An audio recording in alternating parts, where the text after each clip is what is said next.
Hello, I'm Dr. Frances Yahia, and today I want to talk to you about the Jupiter cycles for 2022. Jupiter this year is going to be going through Pisces. It's going to take a break and go into Aries, and then it's going to go back to Pisces at the end of the year. So I want to give you a few examples of how to use the Jupiter, because if you have certain things on the cardinal cross or the fixed cross or the mutable cross, it's going to affect you differently.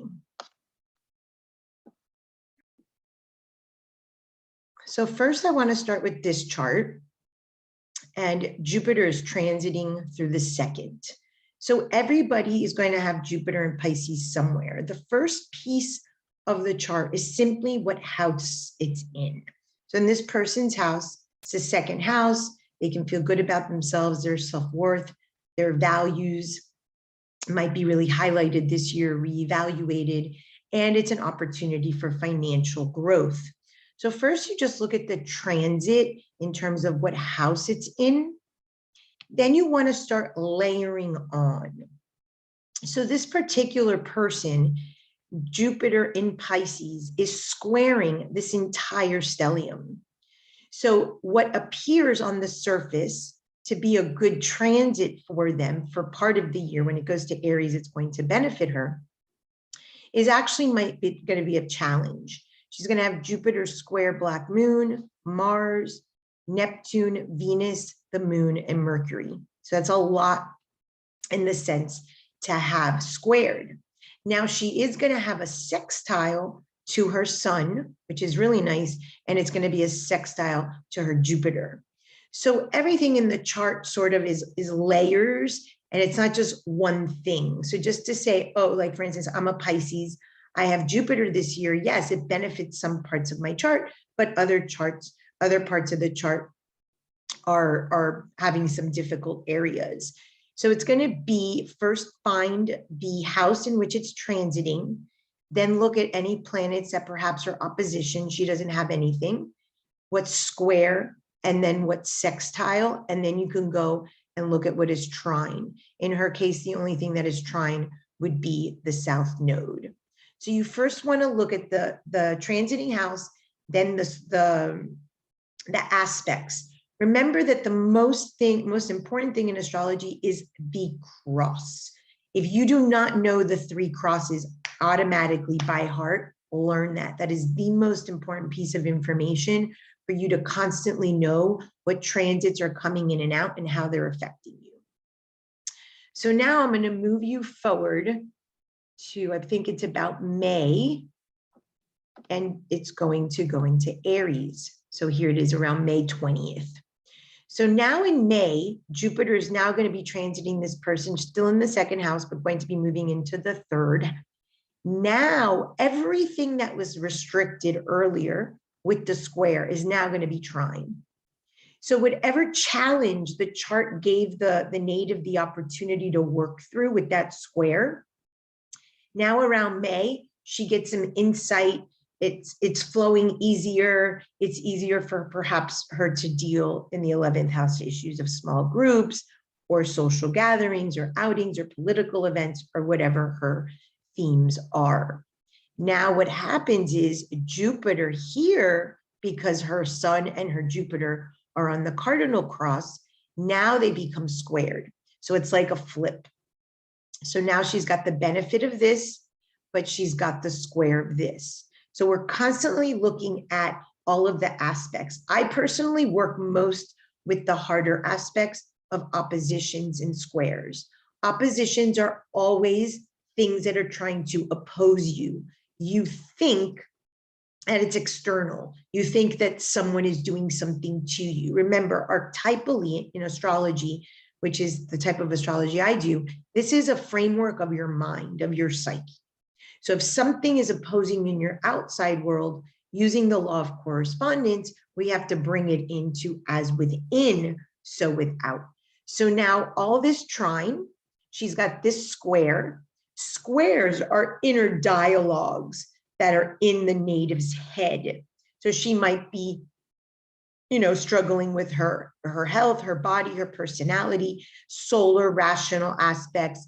And here could be some challenge financially or in terms of gluttony or some aspect of growth that might feel stunted when Jupiter goes to Aries. But then all of this opens up. So now maybe all of the trouble that she had perhaps with groups lightens up. The other thing that happens as Jupiter goes to Aries is it starts to aspect her Uranus and her Pluto, because Jupiter in Aries is on the cardinal cross. It's now opposite Uranus and opposite Pluto. So how do we work with the squares and the oppositions? So let's start with her oppositions. Here is Jupiter opposite Uranus. It's obviously affecting the 3-9 axis, because Jupiter just in a few days, let me put that in there, is in the 3rd house, and the opposition is happening in the 9th. So this could be her level of consciousness. The 3rd house is a rational or logical or lower consciousness, and the 9th is unified or higher consciousness. This would also have to do with education. So you want to see at what axis the opposition is happening. Now, what is relationally between the two planets? What is that relationship? Well, Jupiter and Uranus actually get along because Jupiter avenged Uranus's castration and dethroning from his son. So it shouldn't be a terrible opposition because it's with people that perhaps have a common interest or share something. Because if we go to mythology to look at the archetypes, they tend to get along. Now, this is very different from Jupiter opposite her Pluto.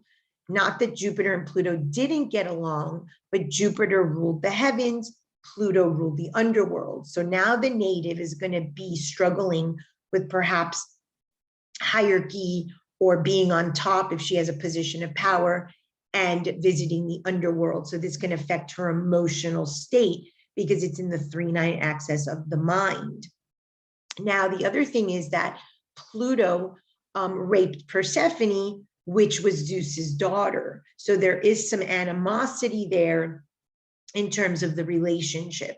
So these are just themes in the myths that turn out to be the archetypes that we live in our head. And this gives us some idea of how the native could live it out by sign, by planet, by house. Now we have to see what houses are ruled by Aquarius and what houses are ruled by Scorpio, so that we know what other areas of the life the native will be affected. So here we are. The ruler of Uranus is the sign Aquarius, and it's on the 2nd. So this change in consciousness or struggle in consciousness or struggle perhaps with authority could be related to values or finances. And Jupiter opposite Pluto, Pluto is Scorpio, is going to be in the 10th house. It could be a professional position. It could be with the mother. It could be with her public persona. And if this is the upper world and the lower world, and she's having these swings, you can see that professionally she might be struggling, which in fact could affect her finances. And then at the end of the year, Jupiter goes back to Pisces in around October, November, and here it is again. And now we're revisited with this particular person's sextile, their Sun and their Jupiter, their square everything in the 11th, and it's still transiting the 2nd. So now we have a lot more to work with. We see that the 2nd house of the values of the money is affected. We see that perhaps her professional persona, her thoughts of maybe her position or hierarchy or her place professionally or even socially with the square with all these sextiles. So I'm not going to go through the entire, not sextiles, squares. I'm not going to go through every single one of the squares, but just to reiterate the message, if Jupiter is square, let's say Mercury, we need to find the ruler of Mercury. The sign is Gemini. She's got intercepts. It's going to affect her 5th house and her 6th house. So now we have an additional layer. The 5th house is entrepreneurial activities. If we're keeping with the theme of profession, money, social setting, it would make sense that the 5th house could be affected. It also could be kids, but we're not really seeing that theme so much. It's also affecting the 6th house, which is also ruled by Gemini, which is work and her day-to-day life. So we're starting to piece together the themes that this person's going to live out this entire year. The square and the sextile, 1st house, so the physical body and personality. Obviously, value systems, money.